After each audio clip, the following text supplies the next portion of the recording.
Bonjour baccalauréat. Bonjour, معكم Madame Maha. Je suis à la page 59-60. Entraînement unité 3. أنا بتدريبات الوحدة الثالثة بالصفحة 59 60.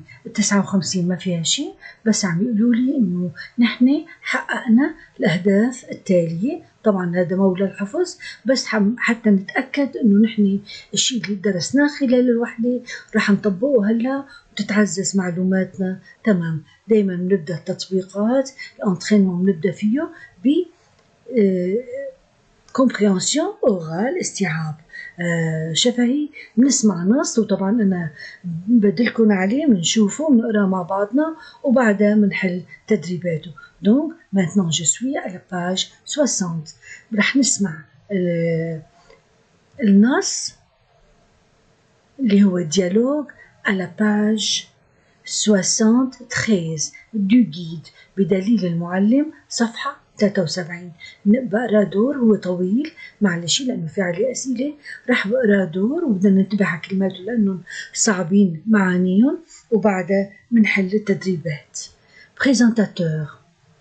Suite à notre reportage, Monsieur Piaf, un conseiller culturel, va nous parler de la naissance des salons littéraires à Paris. Monsieur Piaf, bonjour à tous.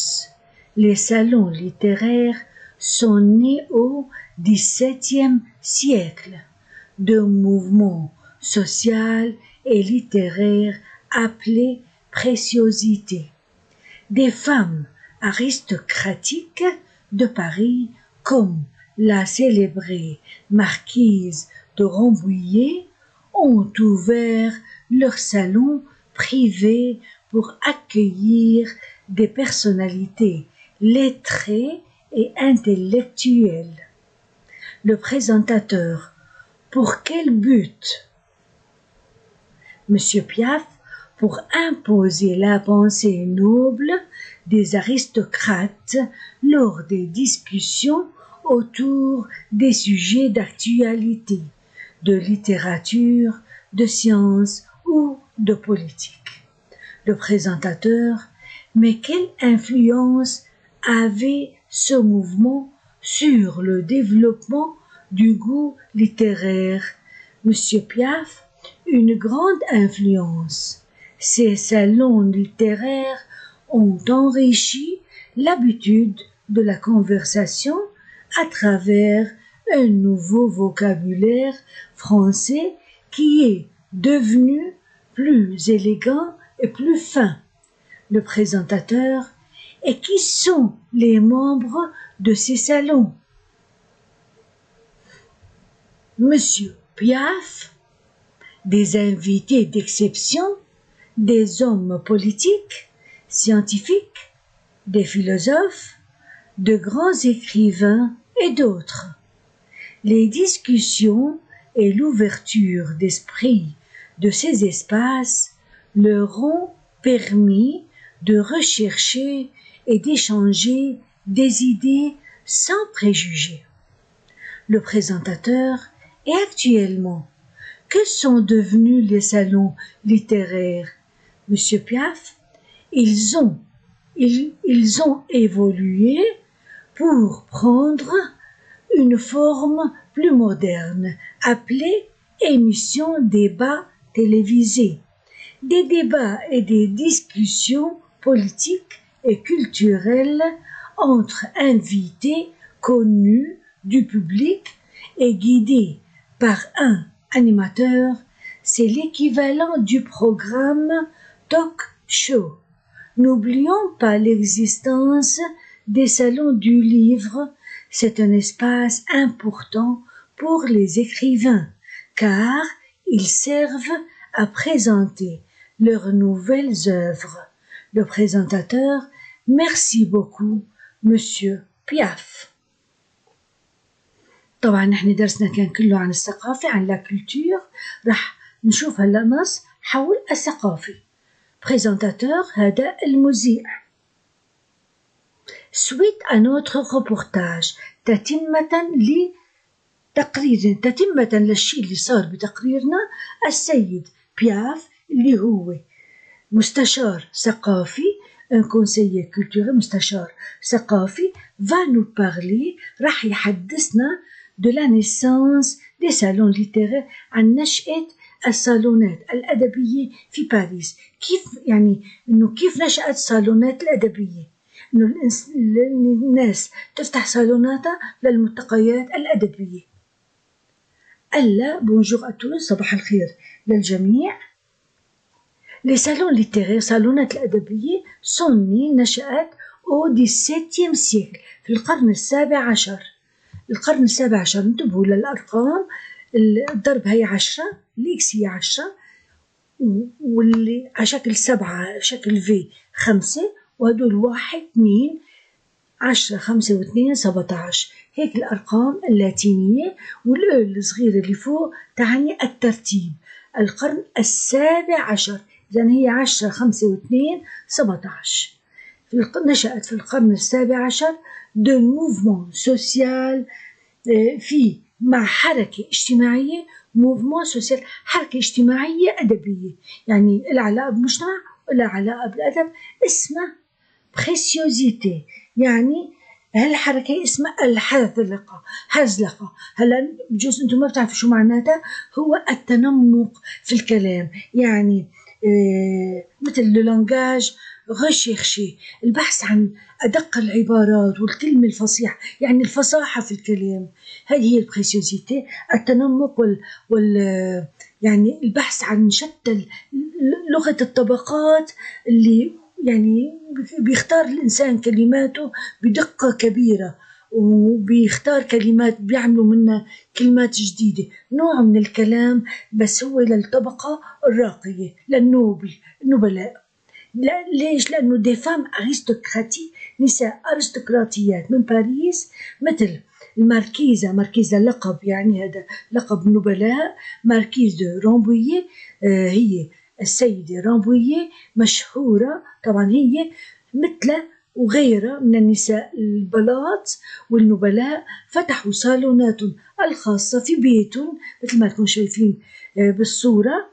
فتحوا صالوناتهم الخاصة ليستقبلوا شخصيات فصيحة، في عندها مفكرة، يعني شخصيات مثقفة، ليتخي مثقفة، انتلكتوال ومفكرة. إذا هالصالون كل النساء النبلاء بيفتحوا صالوناتهم لحتى يجوا الناس. هلا بنشوف مين بيرتاد هالأماكن ويتناقشوا في أمور أدبية فنية واقعية حياتية.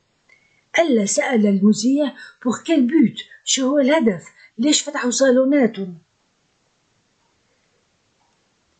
فقال له، فجاوبوا مسيو بياف قال له pour imposer، لفرض لا بونسي نوبل، لحتى نفرض الفكر النبيل، فكر الأرستقراطيين النبيل، يعني بدهم لغة خاصة بطبقة النبلاء اسمها لانجاج بريسيو. نحن نعرف كلمة بريسيو هي ثمين، له قيمة، شير، غالي، يعني معناتها الكلام اللي رفع له قيمة، كلمات المنمقة المختارة بعناية. إذا هو لفرض الفكر النبيل، فكر الأرستقراطيين إنه النبيل ميمات لوغ، يعني بوندون، أثناء دي ديسكسيون، نقاشات حول مواضيع، حول أخبار الساعة، يعني حول مواضيع الساعة، سوجي داكتواليتي، يعني شو جاري الآن، الأحوال اليومية، وحول الأدب والعلوم والسياسة. إذا اللقاء كان بيصير ليحكوا في الأمور الحياتية والأدب والعلم والسياسة، وبنفس الوقت يفرضوا لغة معينة هي اللغة النبيلة الراقية الغشيخشي. سأل المذيع، سأله قال له mais quelle influence، طب شو هو التأثير avait ce mouvement، شو تأثير هالحركة هاي البريسيوزيتي، شو تأثيرها على لو ديفلوبمون، على تطور الحس الأدبي، تطوير الذوق الأدبي، شو بيأثر عليه؟ جاوبه مسيو بياف قال له une grande influence، له تأثير كبير. ليه؟ لأنه سي سالون، لأنه هالصالونات ليتيرير الأدبية enrichi، من غيش، غني، أغنت صالونات أغنت l'habitude de la conversation، عادة الحوار، عادة المحادثة، كيف من خلال nouveau vocabulaire وإيجاد مفردات جديدة فرنسية أصبحت plus élégant، أنيقة أكثر ومرهفة أكثر، اختيار الكلمات المرهفة وبدقة أكثر وعناية. إذن في إلى فائدة، إلى تأثير le présentateur et qui sont les membres، طب مين هن أعضاء هذا النادي؟ جاوب السيد بياف قال أعضاء هذا النادي مدعوين des invités d'exception، مدعوين استثنائيين، des hommes politiques رجال سياسي، scientifiques رجال علم، des philosophes رجال فلسفة، de grands écrivains كتاب كبار et d'autres وآخرين، يعني نحن مانا معزومين.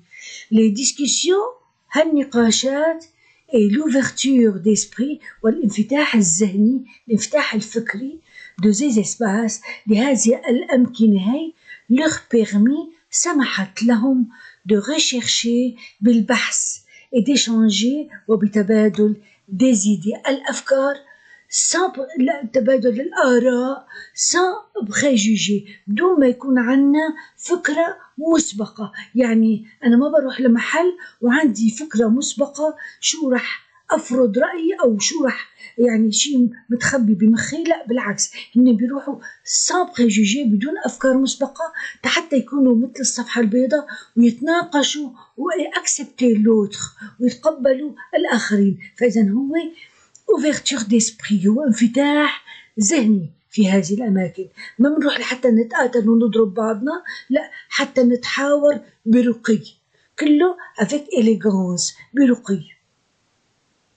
سألوا البريزنتاتور actuellement حاليا que sont devenus les salons littéraires، شو صار فيهم هدول هالصالونات؟ طيب انت حكيت كل هالشي عليهم، شو صار فيهم؟ وين راحوا؟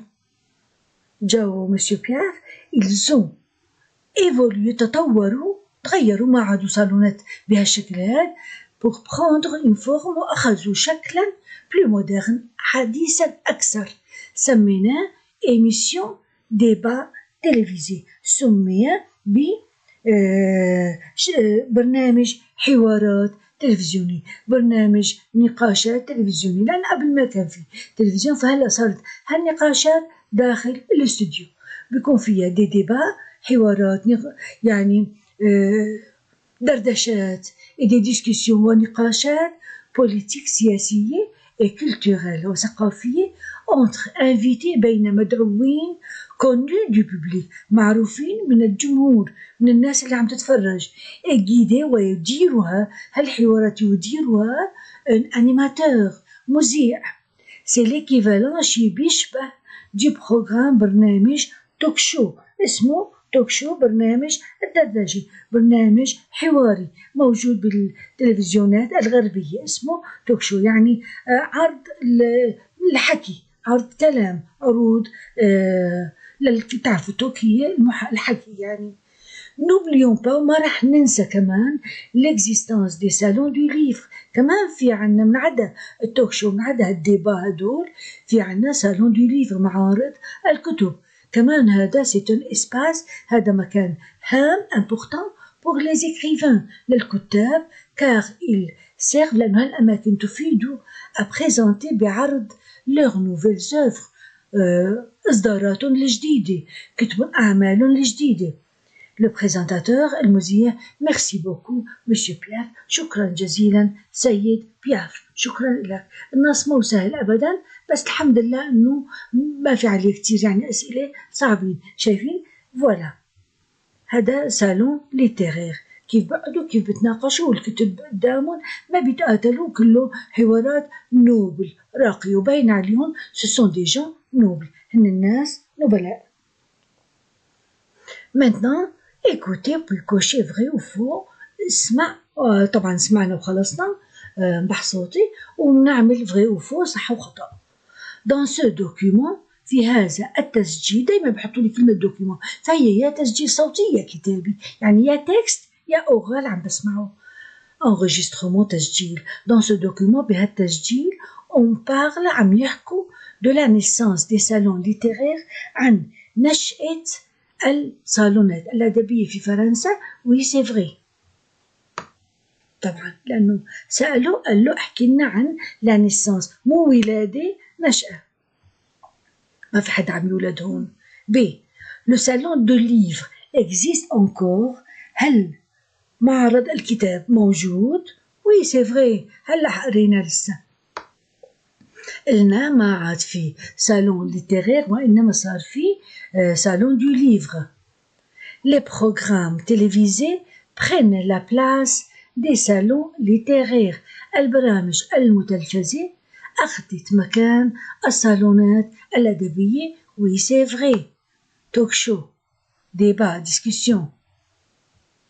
Les salons littéraires ont contribué à évoluer la langue française.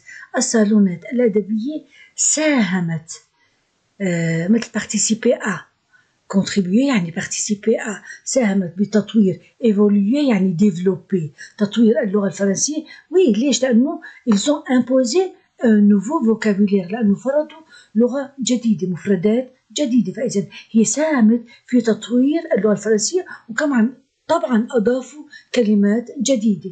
شو كلهم صح؟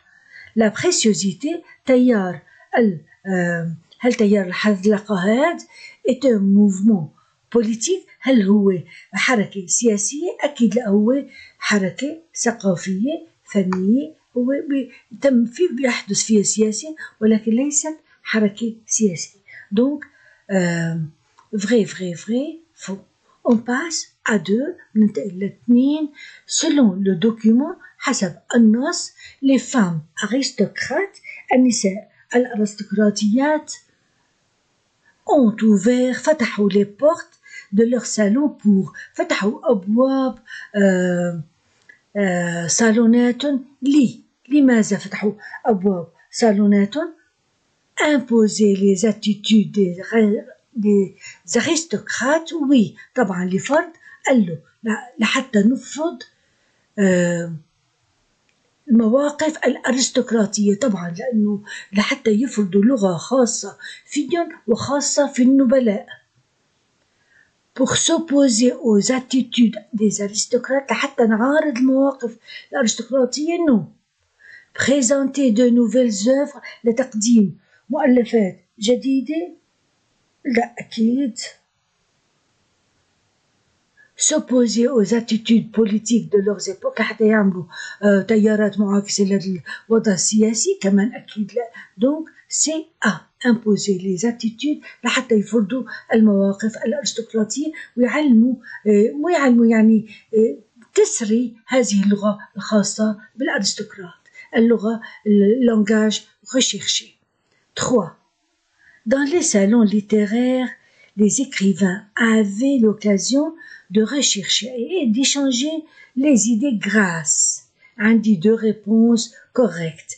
في الصالونات الأدبية الكتاب كان سنحتهم الفرصة بأنه يبحثوا ويتبادلوا أفكارهم بفضل ماذا؟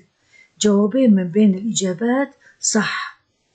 aux animateurs، هل بفضل المقدمين الحوارات؟ أكيد نو، أكيد نو. à la participation des femmes aristocrates، بفضل مساهمة النساء الأرستقراطية؟ أكيد لا، ما كان هذا هو السبب، مو بالفرصة سنحتهم بفضل هالشيء، لا، ما بمشاركتهم، وإنما regardez سي، طلعوا على سي aux discussions entre les saloniers.